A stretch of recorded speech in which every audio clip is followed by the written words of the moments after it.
7 billion people in the world. We're going to peak at about 9 billion, by the way, and then it'll decline rapidly. But 7 billion people in the world, and who are you? You're just one little dust mote among that 7 billion, and so it really doesn't matter what you do or don't do, but that's simply not the case.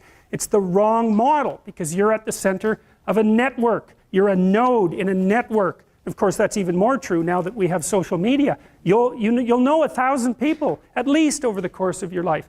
And they'll know 1,000 people each, and that puts you one person away from 1,000,000, and two persons away from 1,000,000,000. And so that's how you're connected, and the things you do, they're like dropping a stone in a pond. The ripples move outward, and they affect things in ways that you can't fully comprehend, and it means that the things that you do and that you don't do are far more important than you think.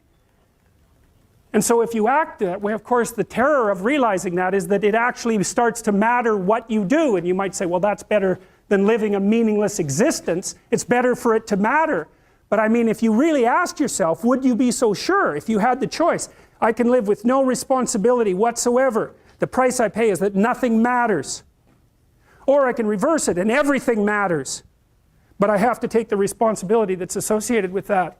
It's not so obvious to me that people would take the meaningful path. You know, when you say, well, nihilists suffer dreadfully because there's no meaning in their life, and they still suffer. Yeah, but the advantage is they have no responsibility.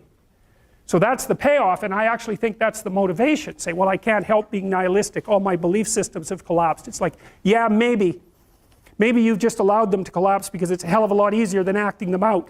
And the price you pay is some meaningless suffering, but you can always whine about that and people will feel sorry for you, and you have the option of taking the pathway of the martyr, so that's a pretty good deal, all things considered, especially when the alternative is to bear your burden properly and to live forthrightly in the world. Well, what Solzhenitsyn figured out, and so many people in the 20th century, it's not just him, even though he's the best example, is that if you live a pathological life, you pathologize your society.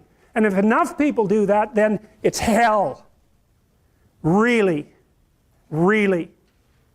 And you can read the Gulag Archipelago if you have the fortitude to do that, and you'll see exactly what hell is like. And then you can decide if that's a place you'd like to visit.